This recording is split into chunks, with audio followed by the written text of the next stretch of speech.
Good morning, Fort McMurray, Wood Buffalo, and the rest of the world. You've tuned in to the Mac City Morning Show. I am your host, Elliot Pierre.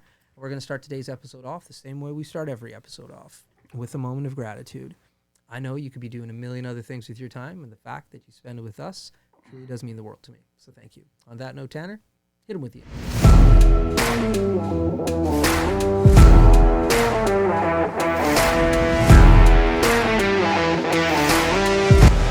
Hey everybody, Keith Simpson here from Norel Toyota. We support the Oil Barons. We've joined the drive-in movie theater. We're involved in the marathon here in Fort McMurray, and that's what makes this community such an amazing place to live. And we are back. Big shout out to Norel Toyota, our title sponsor for today's episode. We really do appreciate your ongoing support. As everybody at home knows, I don't introduce my guests because they can do a better job at that than myself. So can you please tell everybody at home who you are and what you're about? For sure. I'm Shayla Williams. I'm from Discovery Keys Music. We're a music school local to Fort McMurray. We offer piano, voice, guitar. I'm trying to remember everything. Piano, voice, guitar, ukulele, violin, and we also have art classes. What about harmonica?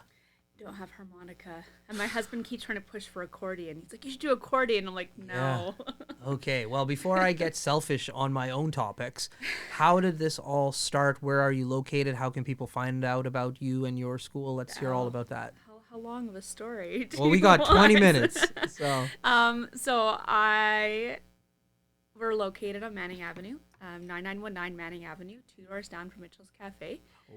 Yeah, it's literally a space that like everyone has seen, but no one pays attention to because it's been empty for so long. Okay. We just moved into it, and then people drive by, they're like, "Oh, that space was like right next to the car wash," and it's been. I'm really happy we're there. I'm really happy we're actually finally there. We've been renovating this space for almost a year now. Thanks for supporting downtown. Yeah, no, yeah, I got a lot of criticism not criticism, skepticism. Mm-hmm. Because I live in Timberley, so that's where everything kind of was, where I was teaching out of, and like a couple of my teachers were teaching from the house, and I just was growing too fast, and I said, I'm gonna go downtown, and a lot of my friends were like, oh, it's so sketchy downtown. Like, I grew up in Vancouver. Yeah. So I was like, yeah. I don't think you know what sketchy necessarily is. I guess you're right. Downtown can have its own issues, but we did have a break-in a few weeks ago, which was devastating. All my contractors' tools were stolen. My guitar was stolen. I was so sad about that. But, I mean, that's the nature of running a business and commercial. I don't think it has anything to do with downtown. I think it's just when you have a business, thieves are going to go to a business, right? Mm-hmm. And I don't even think it's the business. I think it was the fact you had contractors in there. And not just that, but happened that week. The church across the street got broken into 2 days later, and then there's a few other instances that have happened. So I'm like, I feel like, and now there's been nothing. Yeah. Right. So I feel like it sucks, but that's the reality of owning a business. That's why you need insurance and cameras and all those fun things, right? That's right. But I am still very like. I had a really good feeling about moving downtown, and I don't regret my decision. Yeah. Our landlords gave us a place to stay. They own the glass building across the street from the municipal buildings. It's like right next to the subway. Oh, yes. And on the corner. No, the one that's like there's a Quran restaurant, and there's a Subway, and there's a glass building between them. Oh, yes. Yeah, so that was our landlords own that building, and they also own the building we're in. Nice. And they offered us a space to use while we renovated. So I was like, I can't. Oh, that's huge. It was really fantastic. So that kind of helped us get established downtown, and then I started, of course, rolling with ideas of what else I wanted to do. And so it's been nothing but positive. I'm very thankful to move downtown. Yeah. And my teachers now keep joking, half joking. So when's the expansion happening? And I'm like, let's just get everything settled here first. That's right. That's right. But when we moved to Fort McMurray 6 years ago, my husband and I moved to my husband's work. He's a massage therapist. And I said, I'm not going to teach. Our oldest, was 10 months old at the time. Mm-hmm. I was like, I'm not going to teach. I'm going to take time off. And my husband was like, okay. Sure, that's sweet. I lasted like 2 weeks. Yeah. And then because I need to be doing things, and started teaching. And I have you heard of KP Squared? Yes. Yeah, so Kyla, the owner, I actually taught her daughter. Okay. And then after a couple of years of living here, I got a random call from her one day, and she was like, hey, how would you feel opening a music school in my daycare? And I didn't have any concept of what she was doing, because I knew she ran like a day home. I didn't realize she was actually. a daycare. And so in my like naive mind, I was like, yeah, I could totally like take on another teacher and like, we could run a little music school out of your daycare. And now we're at 13 teachers and almost 250 students.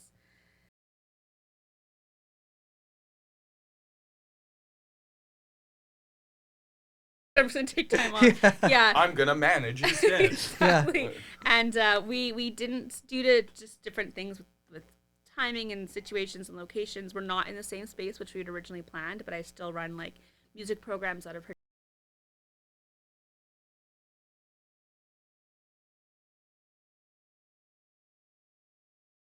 workers. 100%. It's hard to sign your kids up for lessons, but if they're with KP, they're able to like register with us for lessons, and then there's ways to get them from daycare to music and then back again. Shout out Kids Drop too. I was just, They dude, actually you are read part-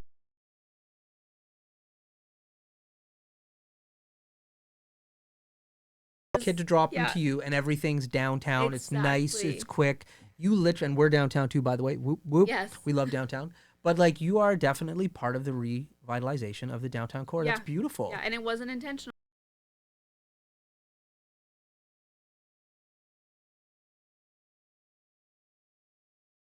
Most rational thing to do as a business owner, but The only so way to far, go. so far it hasn't led me astray. It's so the only way you become successful. exactly, and so my gut was, you know what? Everyone's saying it's a bad idea, but go downtown, and I'm so thankful I did, because now there's been so many other things that I.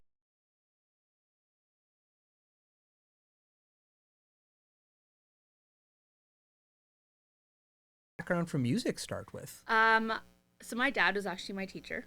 Okay. My dad taught piano when I was a kid. I started learning when I was 3, and I'm the oldest of 5, and I was the only one that my parents forced to stay in music.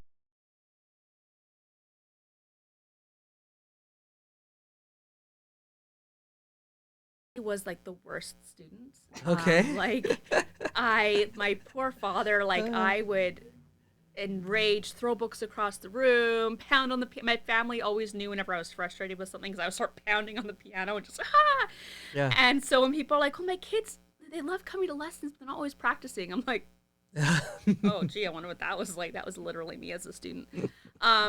But hilarious. I stuck with it, and then when I was about 15, my dad and I have very similar personalities, so we definitely clashed a lot more than usual. I feel that. Now I call my dad up all the time. Like, we have a great relationship, and he gets the music thing, so I can call him like, "Dad," but yeah, it definitely was a struggle. And then I got a new teacher, and that definitely helped. And then when I graduated high school, I wasn't sure if I actually really wanted to finish. By that point, I finished my grade 9 RCM. There's 10 grades in the Royal Conservatory of Canada, Okay. as well as your ARCT, which is like an associate's diploma. But I graduated, wasn't really sure if I actually wanted to continue with it, and then moved away for a year, and then met my husband, got married, and started getting. I was like, well, my husband's going to school at this point now, so I was like, well, I'll maybe start teaching on the side again, because I taught through high school as well, and then decided to go back and finish my grade 10 and get my ARCT, and then it's kind of just gone from there. I did training. I've done a different program training as well for different methods and styles of teaching and whatnot. So yeah, that's kind of where I'm at. Nice. You never know where life's going to take you. You really don't, Like, I look back at, I was going to go into fashion design when I was in high school. I loved fashion design. I loved sewing. I loved, all that kind of stuff. And here I am. But I was not a good student. I really struggled with school. I love to learn. Yeah. I love to learn, but I've always struggled with exams and things like that. And so, Execution. yes. And looking back now, my mom's like, of my siblings, I'm the only one that has no diagnosis. But all my Subtle brag. yeah. But my siblings, we all have ADHD. When my dad was diagnosed with ADHD, the doctor was like, "How do you have 2 degrees? And how are you married Yeah. with 5 kids? This isn't normal." Right. So ADHD, several learning disabilities, all my siblings have. And so now looking at me, my mom's like, I'm realizing you probably have ADHD and this learning disability and this one. And I'm like, yeah, probably. Not if the doctor didn't say Yeah, so. no, the That's doctor right. That's right, exactly. So, Good. but I also feel like that's a strength, because Yeah. I've done a lot of research on ADHD, And I do have like so many of the factors of it. Yeah. But it's also interesting to be like how ADHD actually affects like test taking and things like that. And I'm like, oh, that makes so much sense. You Totally. get test anxiety, and like all of the information you've learned just deletes out of your brain when Exactly. you're looking at the piece of paper. Yeah, and that's literally me. And so, but you know what though? I love teaching. Yeah. And I love working with kids. And due to that, like we have a lot of kids that come to the studio that have things like ADHD. Right. And the parents are like, well, they're, you know, just be aware. They're like, oh, so they're just have more energy. Yeah. Whatever.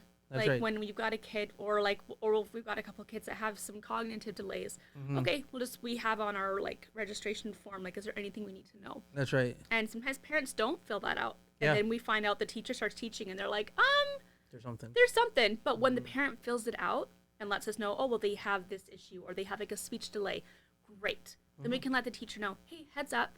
Like we've even had things like cystic fibrosis. We've got a couple of kids that have cystic fibrosis. Yeah. So we let the teacher know, hey, if you even have a cough, you need to let the family know because this kid could potentially get very ill from your mild cough. Right. But it gives us the information to then equip our teachers. Yeah. No, okay, or this child has this disability, this learning struggle.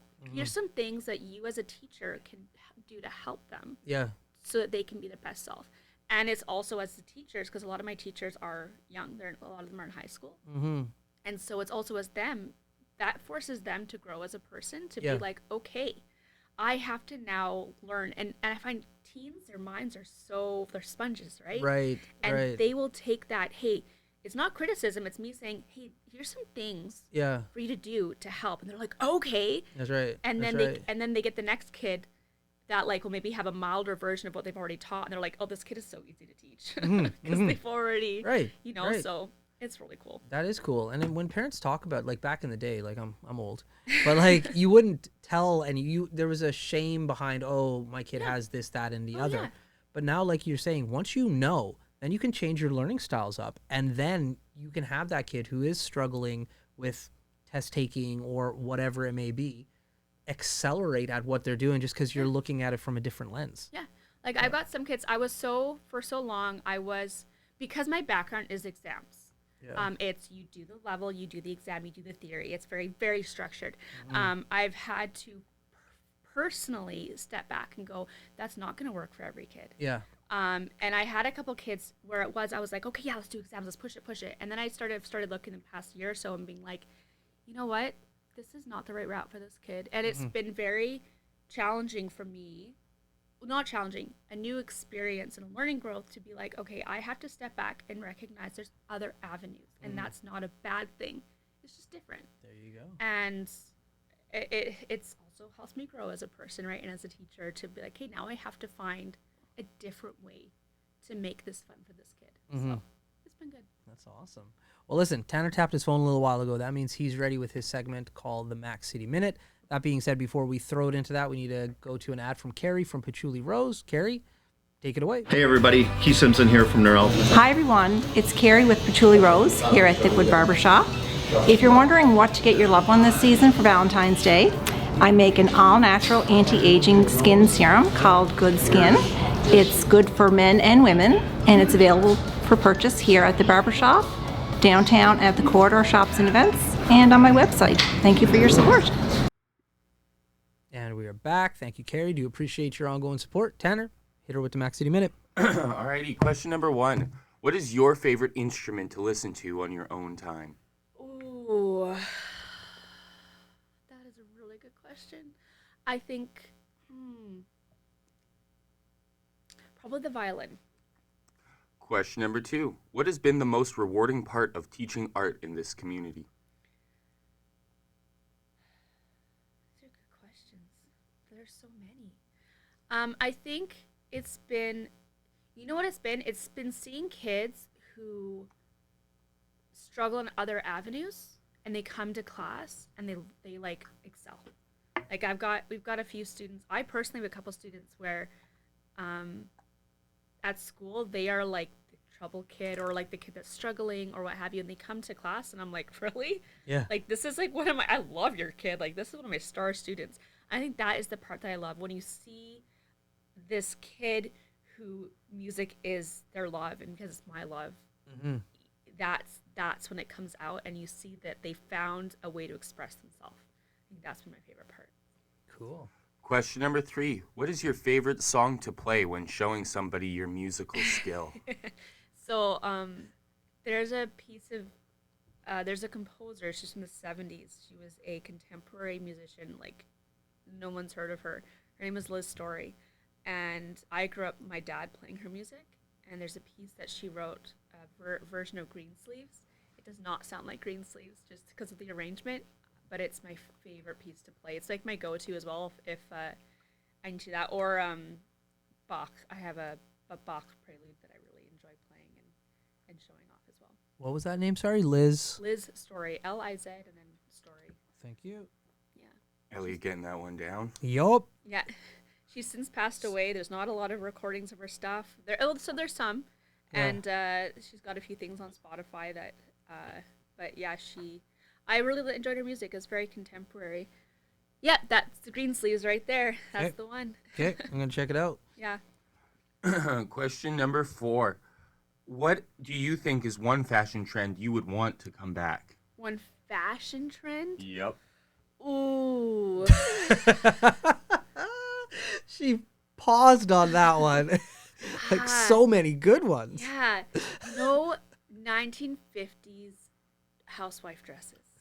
Nice. Those are just like, but they're so flippin' expensive. But if those came back, I'd be all over those, man. Nice. Yeah. And your final question. What do you think is the best topping or mix-in when you're making ice cream?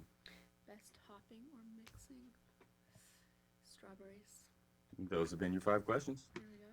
Now, when you say strawberries, we're talking real strawberries, strawberry flavor. You Real chopping up, you're dicing strawberries. them like full. How does this look? I'd say sliced strawberries. I like to Okay. mix them in. Yeah.